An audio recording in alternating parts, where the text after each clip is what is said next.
What's up? What's up? What's up? What's up? What's up? What's going on, everybody? It's your man Dre Mac coming to you again with another episode of the Dre Mac Show. This is a non-spoiler review. Trust me, I'm not gonna hold up too much of your time, but this is a non-spoiler review of the TMNT Mutant Mayhem. I did a non-spoiler review, but I wanted to wait a while to do a spoiler review, so this is this right now. So if you haven't watched it by now, excuse me, I would just advise you just to turn away from this video. Just go, go.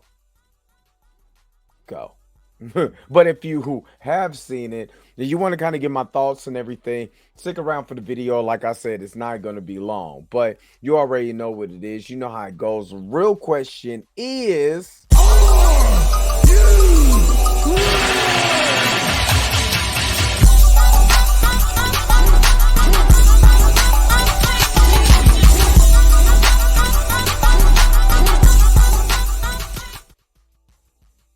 right? So let me get to this non-spoiler.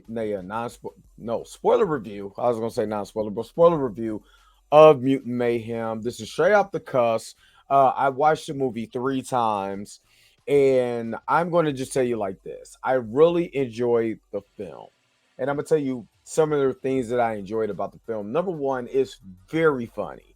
There are certain parts of this movie that is just hilarious to me. Now, probably that's the kid in me, but there's certain parts of the movie that's just funny, and it's intriguing to watch these four characters come to life again in this adaptation. This adaptation actually takes a lot of civil liberties with the characters of Michelangelo, Leonardo, Donatello, and Raphael by making them teenagers, by making the voice actors this time teenagers and not, you know, older teenagers. Because if you remember, I think Corey Feldman, I think was like 19 when he recorded TMNT, the 1990 movie. So you know, I mean, but he was the big name as far as voice actors and everything.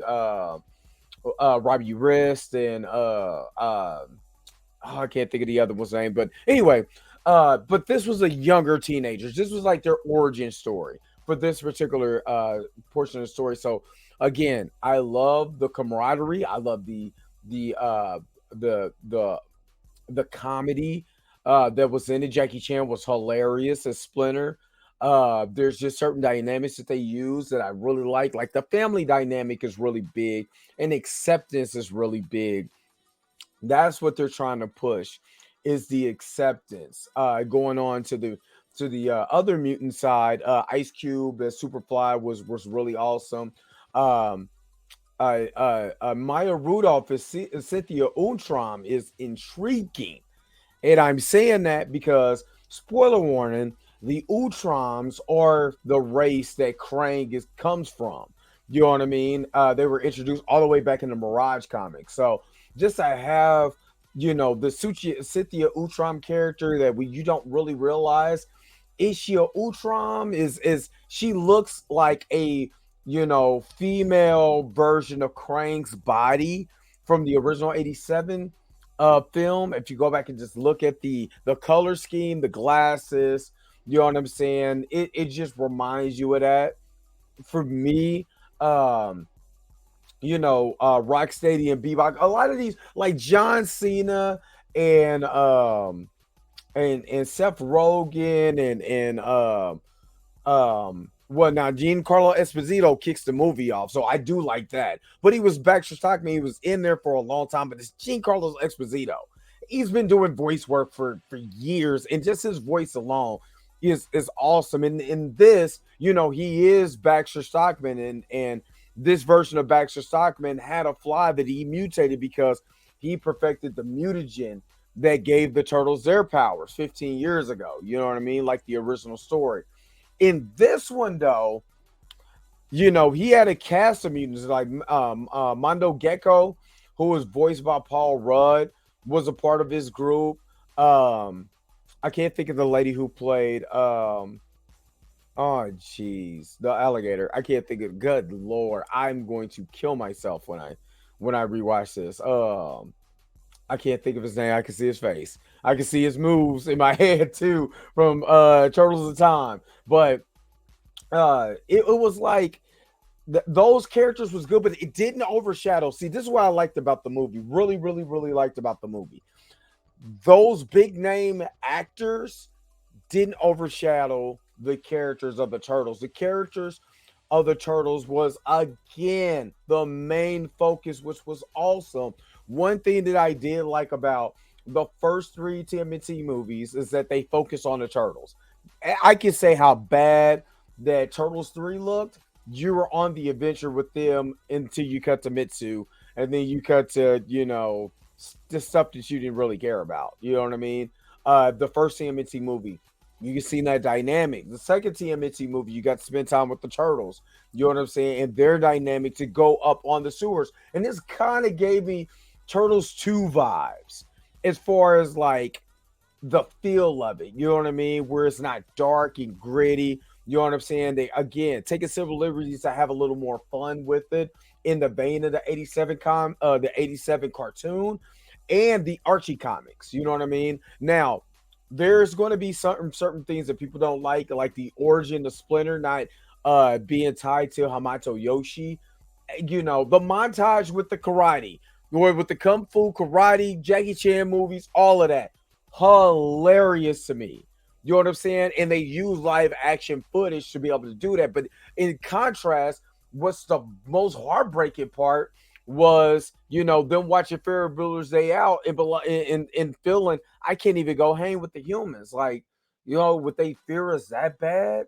It's everything because it's about prejudice. And Splinter had that prejudice because the first human when he came out in the open world tried to attack him.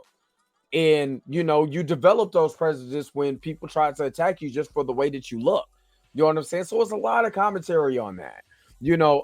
April O'Neil, was amazing. Her scene where she threw up, hilarious, super funny. She wanted to be a reporter, got on, camera and threw up. You know what I mean? The first time she got on camera, which for me, the first time I ever got on camera was, and this was on the news, was like 1999. I know I'm dating myself. And there was like, just stick and stare at the camera. And I felt like Ricky Bobby was like, what do I do with my hands? I still have that issue with my hands. So that's why my hands are clutched right now. I still have that issue with my hands. But again, very, very good. What I didn't like, the only part of the movie that I really checked out, mind gone, I was done, was Kaiju Superfly. And just that, Ice Cube was cool just as Superfly. And if they would have made him just as Superfly, made him formidable as Superfly, you know what I mean? Because a lot of the points he was talking did make a lot of sense. You know what I'm saying? I mean, harming the humans didn't, but his motivation made a lot of sense. You know what I mean? They don't accept us, so we're gonna wipe them out. And that's how somebody would be when you're creating that origin story, when you're going off just pure emotions about how you feel and how someone made you feel. You know what I mean? But when he became a kaiju, with the horses and everything stuck on him, and yeah, I was checked out. I was checked out. I'm not gonna lie. I fell asleep on that part of the movie, and then woke up to I think is it Michelangelo or Donatello throwing him the anti-mutagen inside of him, and in all of that ends. You know what I mean? He turns back into a regular fly. But after that, that was the only part. That was the only part. Now, like I said, a lot of people had a problem with the origin story of the turtles, and for them not being trained by the disciple, either the disciple of Hamato Yoshi or Hamato Yoshi, because he hung around rats for so long, turned into a rat. You know what I mean? And that's not tied into the mythos of the Shredder. That's going to take a little bit, to get used to. It probably throw some people back.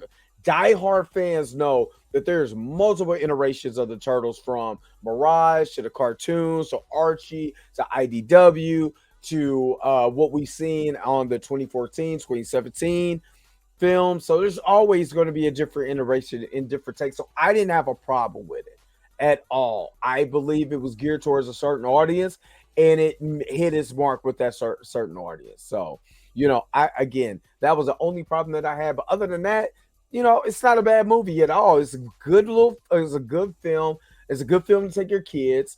If you still have the nostalgias of the 90s, it's a great film to be able to just hang out, have some fun, eat some popcorn, chill out, and cowabunga, dude. So, what do you guys think? Am I tripping? Did you not like the movie? Make sure to put it in the comment section. Again, don't forget to like, share, subscribe. Don't forget to hit the bell notification so you never miss one of my videos. Until next time, I'll holler at you guys later. Peace and vibe higher, y'all. Take care of yourself, man. Where's my outro at? Let me get up out of here. Wait a minute. You're telling me the video's over? What? Huh. Okay, I guess so. If you have came to this portion of the video, thank you so very much for sticking to the end. Don't forget to like, share, and subscribe. Don't forget to hit that little bell notification so you never miss one of my videos. And if you really want to, you don't got to, go ahead and follow the social media links that's down below. Until next time, I'll let you guys later. Peace and vibe higher, y'all. Y'all take care of yourself.